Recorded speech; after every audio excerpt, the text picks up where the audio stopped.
Alerte coronavirus. Attention, attention, le coronavirus se transmet très facilement et fait des ravages. Pour l'éviter, le port du masque de protection est obligatoire en tout lieu. Dans l'administration publique ou privée, dans les réunions, les rencontres, dans les marchés, les magasins, les boutiques et lors des déplacements, le port du masque est obligatoire. Même dans les lieux privés, dès lors que l'on n'est pas seul, le masque doit être le fidèle compagnon.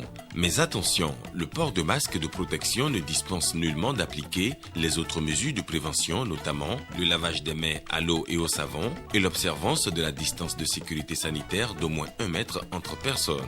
Enfin, s'abstenir de porter des gants en vue du lavage régulier des mains à l'eau et au savon ou de l'application de gel hydroalcoolique. Pour tout savoir sur l'épidémie du coronavirus au Bénin, rendez-vous sur le site web www.gouv.bj/coronavirus. Ceci est un message du gouvernement de la République du Bénin.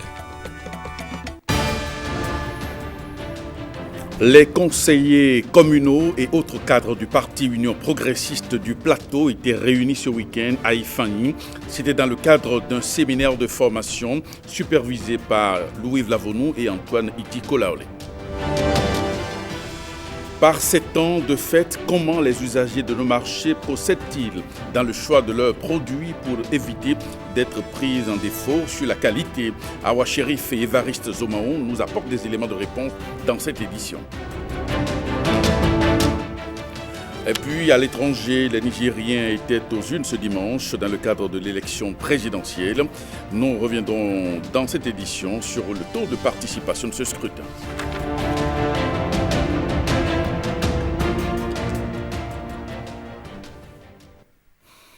Bonsoir et bienvenue à cette édition qu'on démarre par cette actualité politique. Eh bien, les conseillers communaux du parti Union progressiste et les cadres politico-administratifs du département du Plateau étaient ce week-end dans le cadre d'un séminaire de formation initié par la coordination départementale du parti. Cette rencontre a permis à ces responsables politiques venus des 5 communes du Plateau de faire le brassage dans une dynamique de partage d'expérience des travaux. Renaud Akakpo, Augustin Boudou.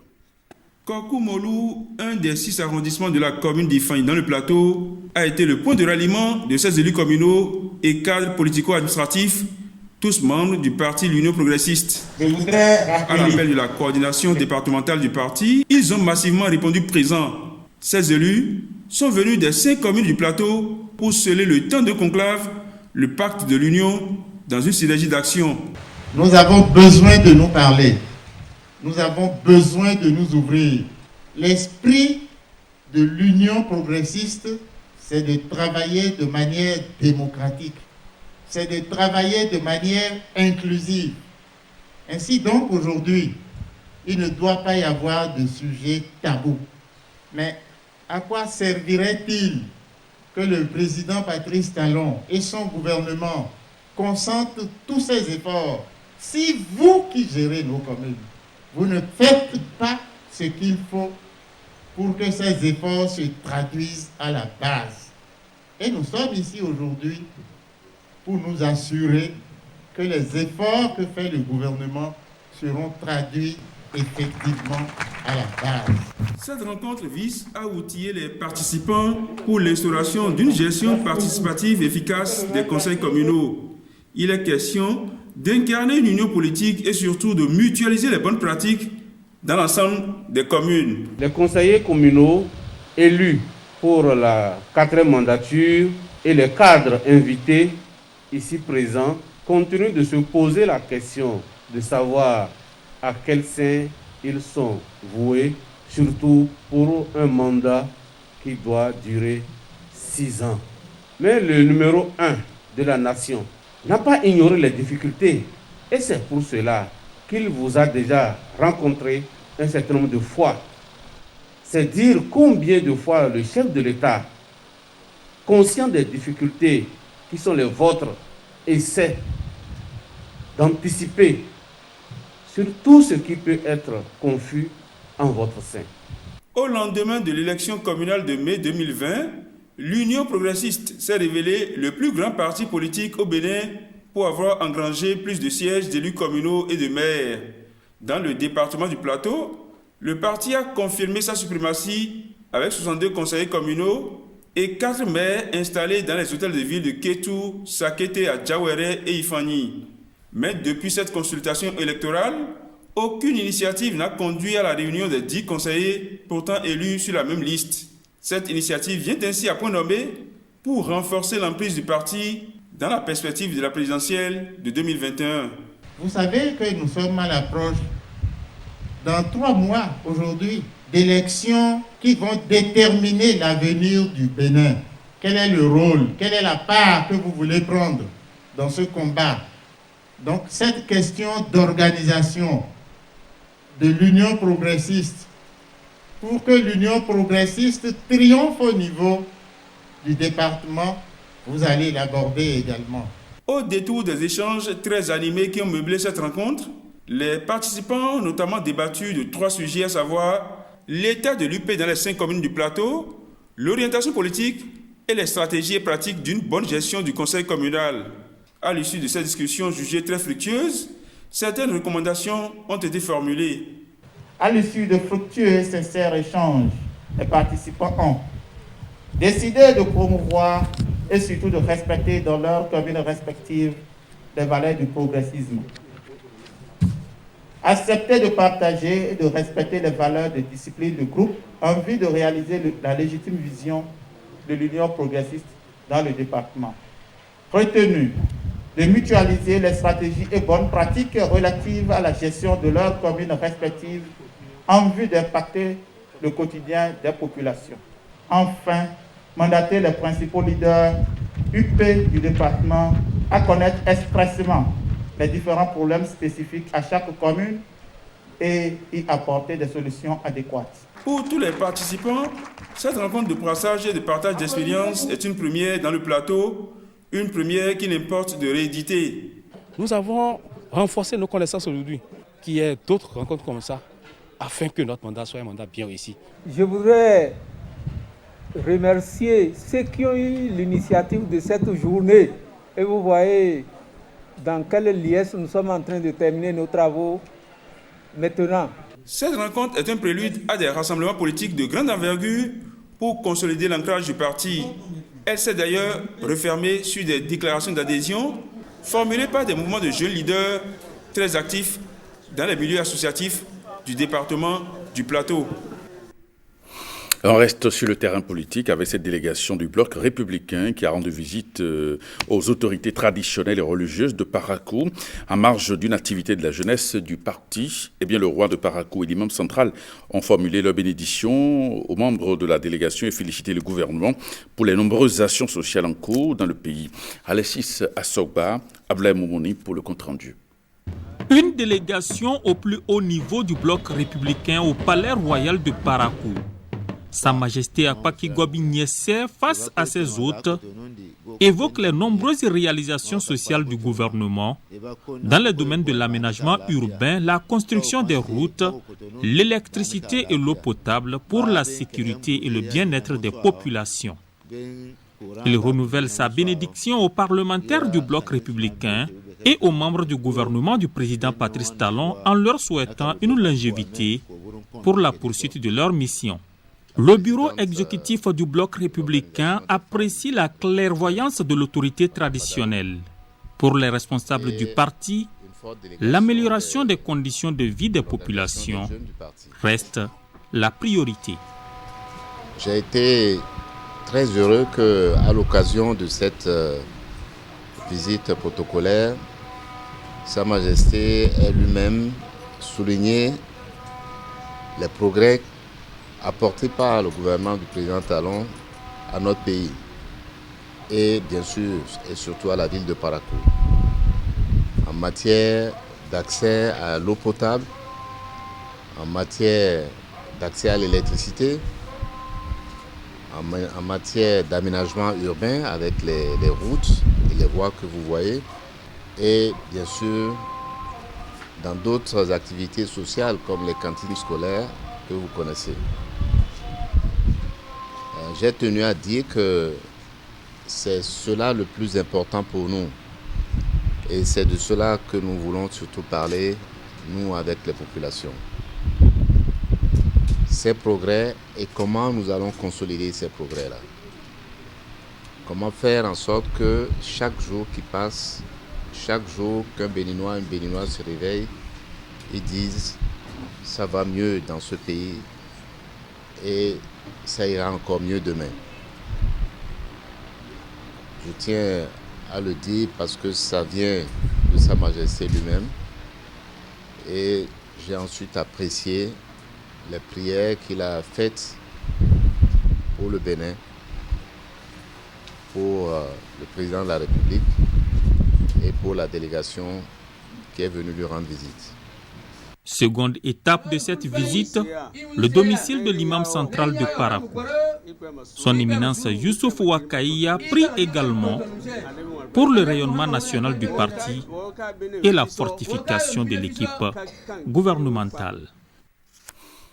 Yarané FC a remporté au tir au but la première édition du tournoi de football des jeunes du bloc républicain au détriment de Bioguera FC. L'événement a réuni les plus hautes autorités du parti du Cheval Blanc à Parakou. On va retrouver Patrick Ayadji et Olviga Messan. Yaramé FC touche le Graal de la première édition du tournoi des jeunes du bloc républicain. Dans une finale riche en spectacles, mais pauvre en buts, les jeunes de Yaramé ont fait preuve de dextérité sur l'épreuve des nerfs après avoir été accrochés 0-0 par les Blancs de Bioguera.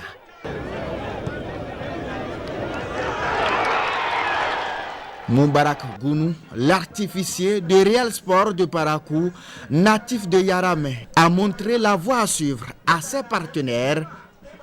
Réponse du berger à la bergère de Ilyassou Traoré. Euphorie éphémère, Djalilou Yerima, le sociétaire de Dynamo de Parakou, scelle le sort du match en transformant le dernier tir de son équipe. Yaramé FC, sur le toit de Aborossi, ses supporters peuvent exulter.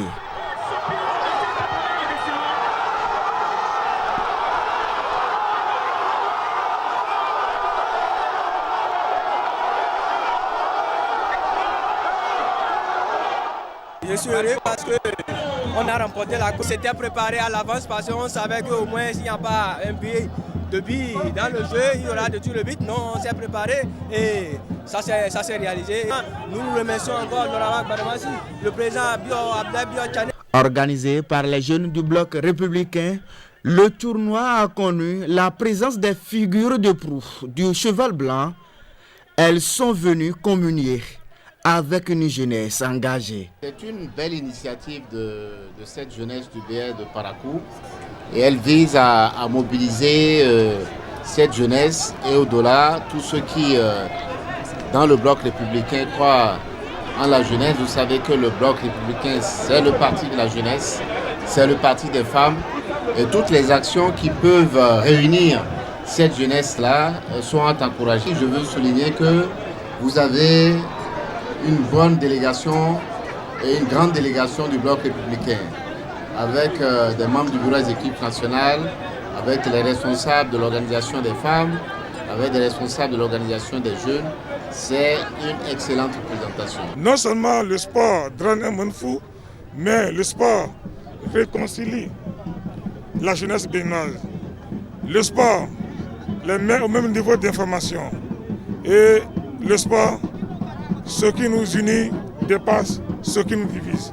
Nous avons assisté ce soir à une très belle prestation de football entre deux équipes. C'était très belle, même si on n'a pas eu d'occasion de but, mais à la fin des tirs au pénalty, ont quand même livré une bonne prestation. Nous avons voulu faire le déplacement pour montrer que le bloc républicain est au centre de la jeunesse. Le tournoi des jeunes du bloc républicain sera réédité dans les 76 autres communes du Bénin, rassure le bureau politique national du parti. Direction maintenant la Liborie, où nous parlerons de la session de la conférence administrative départementale du mois de décembre. Elle a eu lieu à la salle de réunion de la direction départementale de la santé. C'était en présence du préfet et des membres de la conférence administrative. Blaise Adankpo, Judikel Aena. Dernière réunion mensuelle de l'année 2020 pour les membres de la conférence administrative départementale à Libory. À cette session, chaque responsable fait le point de la mise en œuvre du plan de travail annuel de sa structure. Au niveau de la direction des infrastructures et des transports, d'une manière générale, nous sommes à un taux d'ordonnancement de 100% et un taux d'engagement de 99%. À la DDS à Libory, on a donc physique 100%, financier 95%. Point de vue financier, nous sommes à un taux de 95% et sur le plan physique, en tout cas le taux d'exécution physique est de 97%. En dépit de la pandémie de la Covid-19, chaque structure a travaillé à exécuter son plan de travail. Cela reste une bonne nouvelle pour le département. D'une manière générale, quand je prends toutes les directions, la plupart des activités sont exécutées à 100%. Nous avons encore une semaine pour ce qui reste. Et c'est fort possible que le reste soit également exécuté. Ces performances auraient pu être meilleures, mais c'est sans compter sur certaines difficultés, notamment le manque de moyens roulants. Par rapport à notre département, c'est nécessaire. Et dans le cadre de l'assistance conseil, toute direction doit pouvoir être dotée d'un véhicule. Et c'est possible, parce qu'il y a des directions qui sont en train de s'installer. Et je pense qu'avant la mise en œuvre du PTA 2021, ces moyens roulants seront mis à disposition. À cette rencontre, chacun des membres a été invité à toujours sensibiliser au respect des mesures barrières face à la pandémie de la Covid-19. Et parlons de cette université de vacances à Lokossa, ouverte aux acteurs de l'éducation. Eh bien, la nouvelle réforme dans le système éducatif béninois était au cœur des échanges. Il s'agit de la stratégie de l'enseignement et de la formation technique et professionnelle. Les formateurs réunis à cette occasion découvrent les nouveaux curricula des métiers de la mécanique et de l'électronique. Retrouvons à Lokossa Henri Fachina pour le reportage.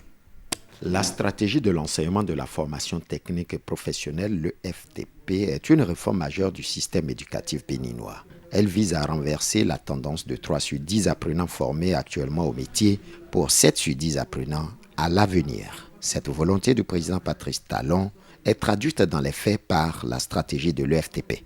Elle est présentée aux formateurs réunis à cette université de vacances de Lokossa. Les apprenants sont formés désormais au métier et non à une filière ou à une spécialité. Cela nécessite que le formateur lui-même soit bien formé et soit imprégné de l'évolution du métier dans lequel il est. C'est pour cela que le gouvernement a recruté des enseignants pour être formés, pour devenir enseignants certifiés dans ce sous-secteur-là. Il y en a 60 et ceux-là doivent être formés complètement à l'extérieur sur plusieurs années. Ces enseignants ont la charge de mener à bien la mission de révolutionner tout le système éducatif béninois. Le travail qui se fait aujourd'hui ne sera visible qu'à partir de 2030 dans les faits. Le gouvernement a choisi de construire pour l'avenir en travaillant aujourd'hui à inculquer à tous les acteurs du système sa vision. Les formateurs apparemment sont très contents parce que le format de cette université de vacances est différent de ce que nous avions l'habitude de voir, où l'université de vacances devient un moment festif, un moment de distraction, mais aujourd'hui, ils sont informés et ils sont entretenus pour qu'ils puissent apprendre d'abord le contenu de la stratégie et ensuite, au niveau de chacun de leur métier, l'évolution de ce métier-là. Une vision futuriste qui contraste avec les pratiques d'un standard dépassé qui doit être enterré pour faire place à une nouvelle façon de faire. C'est la même qui consiste à avoir plus d'expertise au métier avec l'implication totale du secteur privé dans le système éducatif béninois. Une question maintenant, quelle est la qualité des produits qui sont proposés aux populations en cette période de fête au niveau des marchés? Eh bien, une de nos équipes s'est rendue sur place dans quelques marchés pour aller faire le constat. Élément de réponse dans ce reportage. Dans cet espace économique, tout le monde s'affaire. La chaleur n'émousse pas l'ardeur de ces hommes et femmes qui veulent faire de précieux achats. Nous sommes ici au marché d'Antopa de Cotonou. Dans ce marché, ça bouge. Le tout désert n'est pas au rendez-vous. Les clients s'arrachent quelques produits de consommation. Des boissons au goût unique.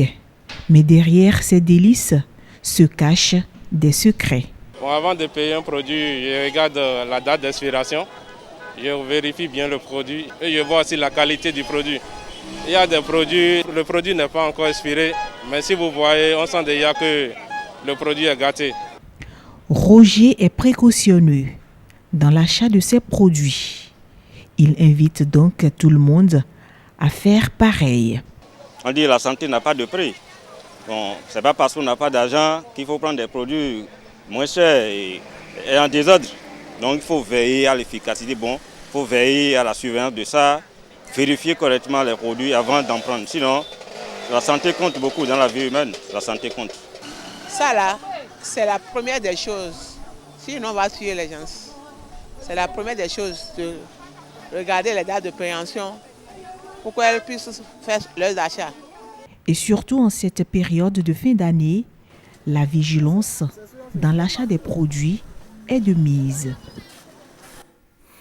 Séance de sensibilisation des conducteurs de la gare routière de Djonké sur les comportements adoptés sur nos routes. Eh bien, la société béninoise de brasserie, associée au Centre national de sécurité routière, veut limiter les accidents de la route en initiant cette séance. William Aguia, Bruno Rotepa.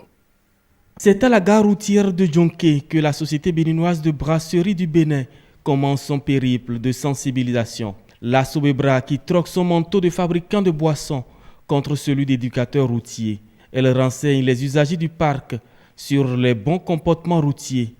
L'initiative est née d'un projet dénommé La Sobebra, décode le code de la route. Prendre le volant d'un véhicule n'est jamais un acte banal. C'est une grande responsabilité pour vous, déjà en tant que personne physique, d'être au volant d'un véhicule. De deux, de mettre à vos côtés dans ce véhicule pour une courte aventure d'un point A à un point B des passagers. Pendant cette aventure, la vie des passagers est entre vos mains. Sur la route, vous allez croiser d'autres usagers.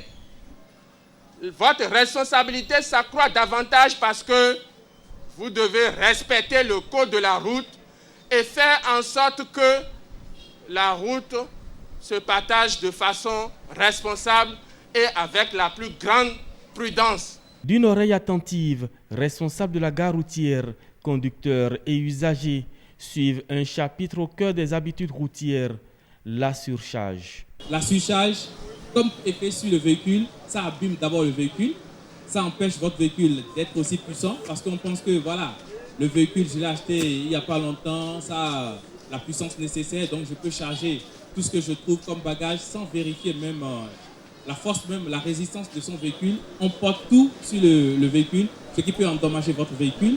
Autre chose, ça fatigue. Une initiative saluée ici par le syndicat des routiers. Je voudrais exprimer mes sincères gratitudes à la direction générale de la Sobebra en collaboration avec le CNSR et ONG pour avoir porté leur choix sur notre gare routière de Djonké pour abriter cette cérémonie de sensibilisation des conducteurs sur le code de la route. Après la gare routière de Djonké, la caravane Sobebra ira décoder le code de la route sur tout le territoire national. Un périple qui va durer 3 mois. Et puis un concert qui vient redonner vie à l'expression artistique et culturelle après plusieurs mois de crise liée à la pandémie du coronavirus. À Promisérité, plusieurs artistes sont montés sur scène pour marquer leur grand retour. Ils jubilent suite à l'allègement des mesures restrictives contre le Covid-19 par le gouvernement. Firmin Bassao, Brissonga.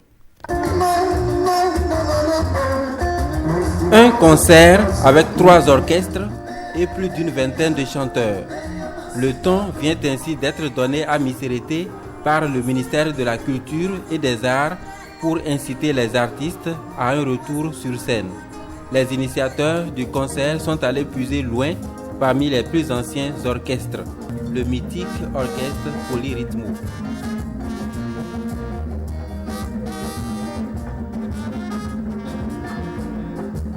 Mais des plus nouveaux aussi.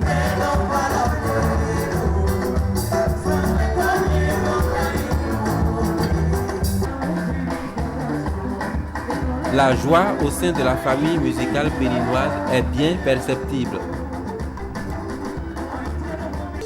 Nous le savons tous, l'année 2020 a été secouée par la pandémie du coronavirus qui nous a éloignés de la scène. Nous n'avons plus droit à de tels événements. Fort heureusement, le Conseil des ministres dernier a allégé les mesures barrières à la propagation du coronavirus. Cette activité vise également à rassurer tous les acteurs culturels que désormais, le ministère du Tourisme, de la Culture et des Arts entend accompagner toutes les initiatives qui entrent dans le cadre de la vente de notre patrimoine culturel, tant au plan national et international. Le projet Action artistique au profit des acteurs culturels, le Bénin en création marque ainsi ses empreintes à travers ces spectacles qui s'organisent un peu partout sur l'ensemble du territoire national.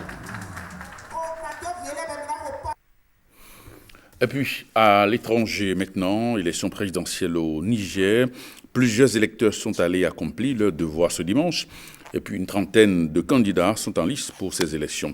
Et en France, la campagne de vaccination contre le coronavirus a démarré ce dimanche dans la capitale. Plusieurs personnes ont reçu déjà leur dose de vaccin. Reportage.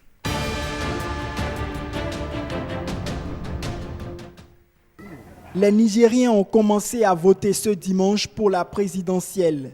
Au bureau de Dar es Salaam, un quartier populaire de Niamey, les premiers électeurs sont allés aux urnes à 9h, soit 1 heure de retard sur l'horaire prévu. Environ 7,4 millions d'électeurs sur les 23 millions d'habitants de ce pays sahélien ont pris part à la présidentielle couplée aux législatives. 30 candidats sont en lice pour ce scrutin, ce qui suscite peu d'engouement de la population. Mohamed Bazoum, bras droit du président sortant Mahamadou Issifou, est grand favori. Âgé de 60 ans, cet ancien ministre de l'Intérieur vise une victoire dès le premier tour et promet mettre l'accent sur la sécurité et l'éducation. Je viens de voter et je souhaite que le meilleur gagne. Et nous avons passé 2 mandatures, on a vu ce que c'était l'État et maintenant on aimerait quand même avoir plus d'entrain et de paix et de stabilité surtout et que les Nigériens se mettent au travail. Les Centrafricains votent également ce dimanche pour élire un président et des députés sous la menace de l'opposition contre le régime de Faustin Archange Touadéra. Les groupes armés qui contrôlaient 2 tiers du territoire il y a quelques jours pour empêcher le scrutin sont tenus à distance de la capitale grâce au renfort des paramilitaires russes, soldats rwandais et casques bleus.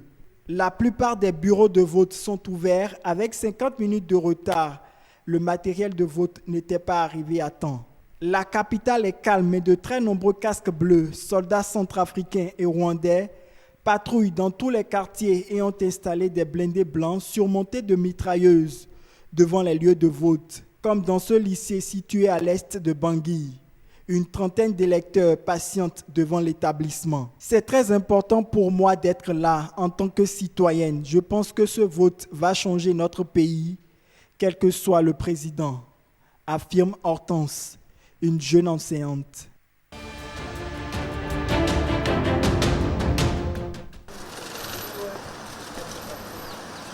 En France, la campagne de vaccination contre le coronavirus a été lancée ce dimanche dans un hôpital situé en banlieue parisienne. Une femme âgée de 78 ans et un cardiologue de 65 ans ont reçu leur première dose de vaccin. Le président français Emmanuel Macron a salué le début de cette campagne qui a lieu simultanément dans la plupart des pays de l'Union européenne. Nous avons une nouvelle arme contre le virus, le vaccin, a tuté le chef de l'État. Eh bien, ce journal se refait. Merci de votre fidélité et à très bientôt.